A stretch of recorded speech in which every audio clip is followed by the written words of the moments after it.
नमस्कार विद्यार्थी मित्रांनो, सुधागड एज्युकेशन सोसायटीचे माध्यमिक विद्यालय कलंबोलीच्या ई लर्निंगच्या शैक्षणिक उपक्रमामध्ये मी मनोज पाटील आपले सर्वांचे स्वागत करीत आहे.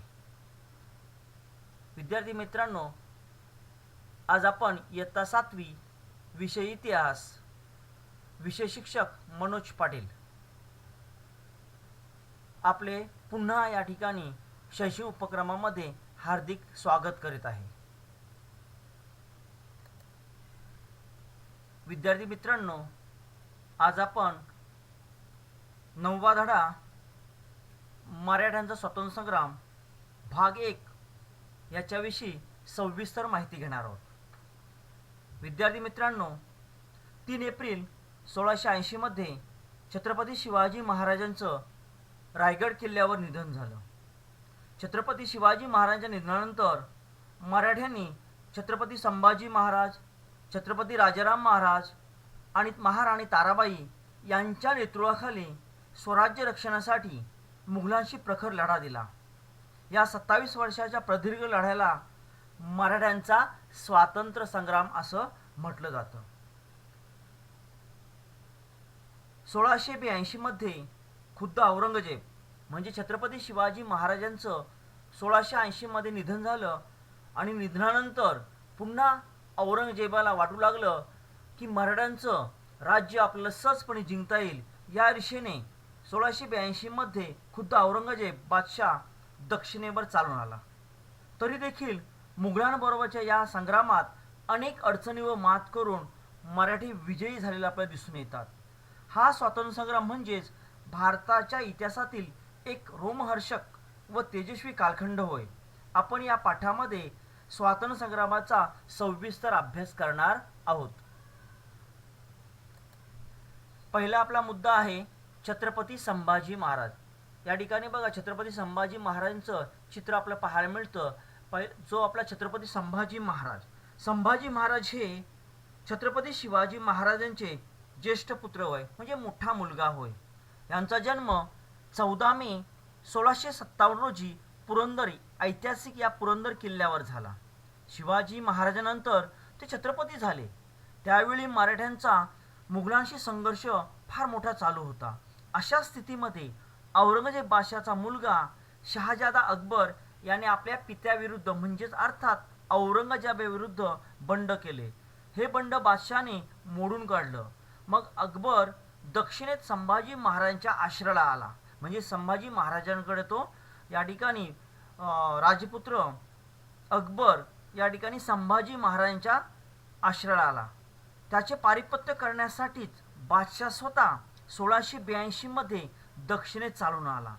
त्याच्याबरोबर अफाट सैन्य आणि प्रभावी तोफखाना होता. त्याने जंजिराच्या सिद्धीला मराठ्यांच्या विरुद्ध मोहीम हाती घेण्यास सांगितले. पोर्तुगीजांनीही आपल्या बाजूला वळवून या ठिकाणी संभाजी महाराजांच्या विरुद्ध त्या ठिकाणी उभे केले. त्यामुळेच संभाजी महाराजांना एकाच वेळी अनेक शत्रूंना तोंड द्यावे लागलेलं आपल्याला दिसून येतं. संभाजी महाराजांची कारकीर्द ही शिवाजी महाराजांच्या नंतर झालेला मराठ्यांच्या स्वातंत्र्य संग्रामाचे पहिले पर्वच होय. महाराजांनी आपल्या कारकिर्दीतच त्यांना मुलकी राज्यकारभाराचे व लष्करी मोहिमेंचे उत्कृष्ट शिक्षण दिले होते. वयाच्या 14व्या वर्षापासून ते राज्याचा कारभार व त्याचबरोबर अधिपत्य यात त्यांनी लक्ष घातलं होतं. युवराज असताना सुद्धा त्यांनी मुघलांच्या व आदिलशाच्या अनेक प्रदेशावर स्वाऱ्या केलेल्या आपल्याला दिसून येतात. त्यांच्या युद्धकौशल्याचे वर्णन करताना त्यावेळचा फ्रेंच प्रवासी ॲबे कॅरे म्हणतोय, हा युवराज लहान असला तरी धैर्यशील होता आणि आपल्या पित्याच्या कीर्तीला साजेसा असा शूरवीर होता. म्हणजे अर्थातच छत्रपती शिवाजी महाराजांप्रमाणे छत्रपती शहाजी राजे महाराज सुद्धा लढवय्ये अत्यंत पराक्रमी असलेले आपल्याला दिसून येतात. म्हणून फ्रेंच प्रवासी ॲबे कॅरे म्हणतोय की हा युवराज लहान असला तरी धैर्यशील आणि आपल्या पित्याच्या कीर्तीस साजेसा शूरवीर होता. संभाजी महाराज छत्रपती झाल्यावर मराठ्यांच्या मुघलांशी संघर्ष अधिकच तीव्र झाला. कारण याच कालखंडामध्ये आपण मगाशी पाहिलं की स्वतः औरंगजेब दक्षिणेच्या मोहिमेवर मराठ्यांचं पारिपत्य करण्यासाठी मोठ्या फौजेनिशी दक्षिणेमध्ये आलेला आपल्याला दिसून येतो. आणि त्याचमुळे संभाजी महाराज छत्रपती झाल्यावर मराठ्यांना मुघलांशी संघर्ष अधिक तीव्र करावा लागलेला दिसून येतो. काबूलपासून कन्याकुमारी पर्यंत मुघलांचे एक छत्र अंमल असावं असं औरंगजेबाची फार इच्छा होती. आणि या इच्छेच पोटी त्यांनी नंतरच्या कालखंडामध्ये मोठ्या फौजेनिशी दक्षिणेमध्ये आपलं बस्तान रोवण्याचा प्रयत्न सुरू केला होता. लष्करी आणि आर्थिक शक्तीने मराठ्यांचं राज्य साफ बुडवून टाकायचे असं त्याचं स्वप्न त्या ठिकाणी असलेलं आपल्याला दिसून येते. परंतु हे स्वप्न या ठिकाणी या मराठ्यांच्या छत्रपती संभाजी महाराज किंवा नंतर येणारे छत्रपती राजाराम महाराज या सर्वांनी त्याचं जे स्वप्न होतं ते धुळीत मिळवलेलं आपल्याला दिसून येतं. संभाजी महाराजांनी आपल्या पराक्रमाने व युद्ध कौशल्याने त्याचं स्वप्न धुळीस मिळालेलं आपल्याला दिसतं. त्याच्या फौजेच्या तुकड्या अनेक मुघली प्रदेशात स्वाऱ्या करत होत्या. छत्रपती शिवाजी महाराजांच्या ज्या काही फौजा होत्या त्या मुघल प्रदेशामध्ये सतत स्वाऱ्या करत होत्या. मराठ्यांचा नाशिक जवळचा रामशेजचा किल्ला तर बादशाहच्या सैन्यांना दीर्घकाळ प्रयत्न करूनही घेता आला नाही. म्हणजे थोडक्यात काय की ज्या किल्ल्यावर किल्लेदार होते ते अतिशय लढवय्ये होते. आणि म्हणूनच या ठिकाणी औरंगजेबाचं ज्या ठिकाणी हल्ला झाला होता तो हल्ला परतून लावण्याचं अर्थात मराठी राज्यकर्त्यांनी किंवा मराठी किल्लेदारांनी या ठिकाणी प्रयत्न केलेला आपल्याला दिसतो. मराठ्यांचा नाशिक जवळचा रामशेजचा किल्ला तर या ठिकाणी बादशाला घेताना नाकीनं वालेला आपल्याला दिसून येते. म्हणजे थोडक्यात सांगायचं की जे सरदार होते किंवा किल्लेदार होते ते अत्यंत पराक्रमी या ठिकाणी होते. त्यामुळे औरंगजेबाला अत्यंत संताप आला होता की एवढासा छोटासा किल्ला सुद्धा आपल्याला आपल्या या ठिकाणी घेता येत नाही. आणि त्या संतापाने त्यांनी आपल्या डोक्यावरचं पागोटे जमिनीवर आपटलं आणि प्रतिज्ञा केली की संभाजीचा पाडाव करीपर्यंत मी पुन्हा डोक्याला पागोटे घालणार नाही. संभाजी महाराजांनी औरंगजेब इतके हतबल करून टाकले होते. म्हणजे थोडक्यात काय की या ठिकाणी औरंगजेबाला संभाजी महाराजांनी अत्यंत फार मोठ्या प्रमाणे प्रतिकार करून हतबल केलेला आपल्याला दिसून येतो. या ठिकाणी प्रश्न सुद्धा येऊ शकतोय की या ठिकाणी औरंगजेब याच्या पराक्रमाने जेरीस आला होता. अर्थातच कोणाच्या छत्रपती संभाजी महाराजांच्या पराक्रमाने जेरीस आला होता. आणि म्हणूनच त्याने आपल्या डोक्यावरचं पागोटं जमिनीवर आपटून शपथ घेतली होती जोपर्यंत संभाजीचा पाडाव करत नाही किंवा संभाजी महाराजांचा पाडाव करत नाही तोपर्यंत मी डोक्याला पागोटे बांधणार नाही. पुढचा आपला मुद्दा आहे सिद्धी मोहीम. सिद्धी मोहिमेमध्ये जर आपण बघितलं तर जंजिराचा सिद्धी मराठी मुलखाला उपद्रव देत असे. म्हणजे या ठिकाणी जंजिरामध्ये असणारा रायगड जिल्ह्यातील जंजिरामध्ये असणारा सिद्धी मराठी मुलखातील लोकांना फार मोठा त्रास देत होता. मराठ्यांच्या मुलखावर तो धाडी टाकून जालपोर लुटालूट व अत्याचार करीत होते. थोडक्यात घरात जैसा उंदीर तैसा राज्यात सिद्धी असं त्या कालखंडातील बखरकार या ठिकाणी सभासद यांनी वर्णन केलं होतं. संभाजी महाराजांनी 1682 मध्ये या सिद्धीविरुद्ध मोहीम उघडली. त्यांच्या सैन्याने त्याच्या ताब्यातील दंडा राजापुरी म्हणजे थोडक्यात या ठिकाणी समुद्रामध्ये असणारा जो जंजिरा किल्ला आहे त्याच्याच बाजूला दंडा राजापुरी या किल्ल्याला वेढा घातला आणि जंजिऱ्यावर मोठ्या प्रमाणात तोफमारांचा भडीमार सुरू केला.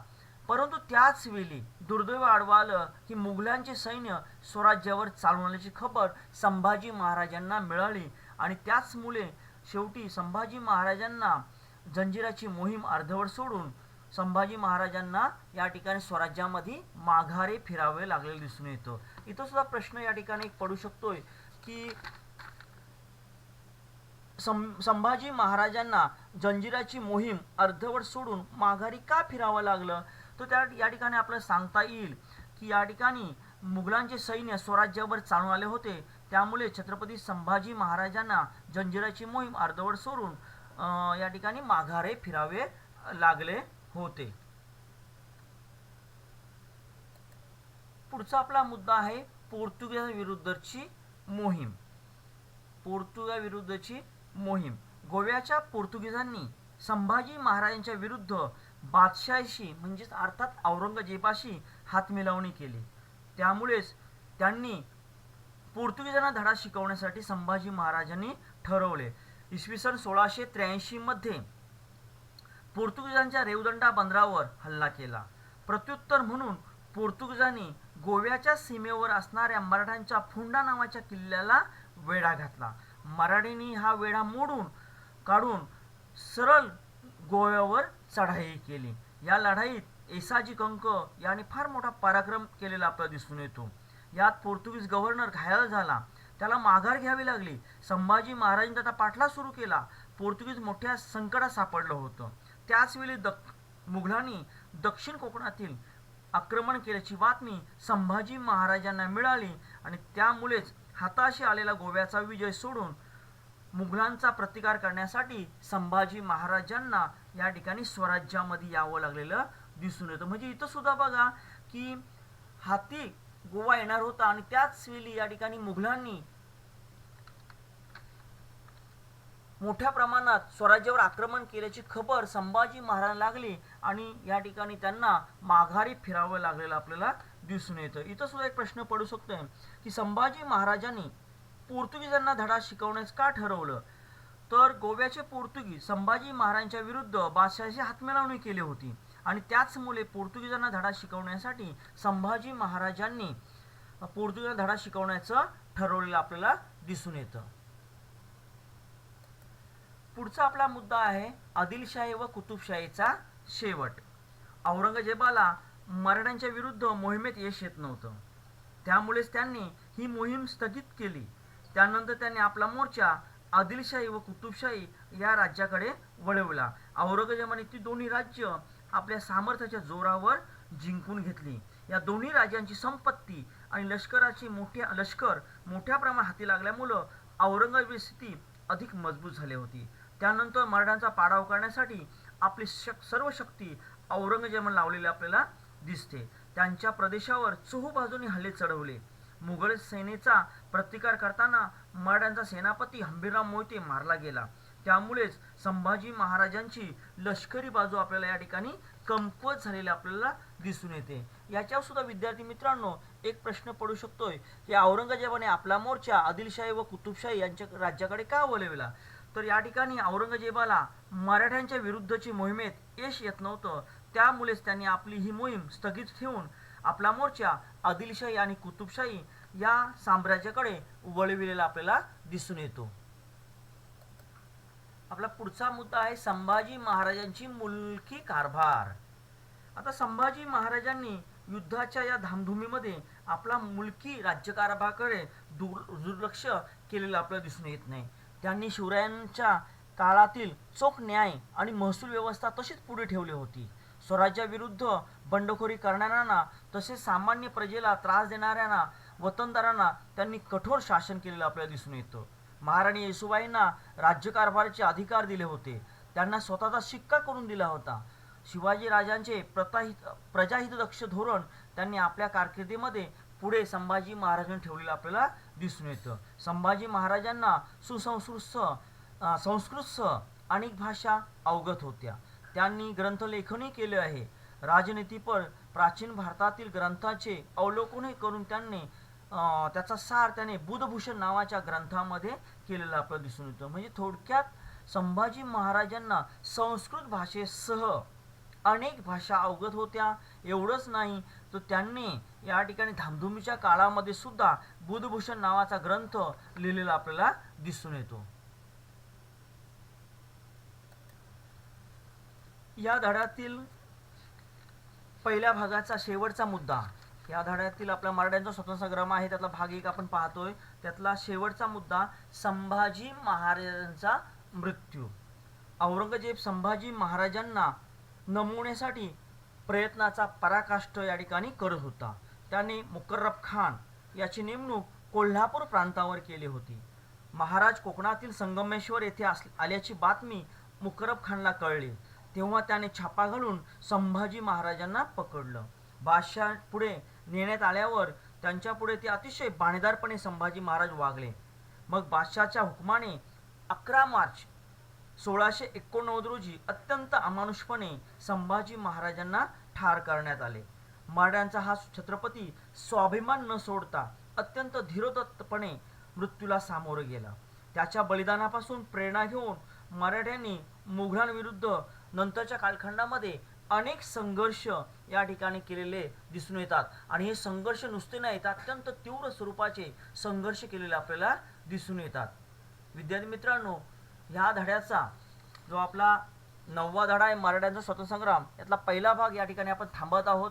नंतर दुसऱ्या भागामध्ये पुन्हा आपण मिळणार आहोत. धन्यवाद विद्यार्थी मित्रांनो.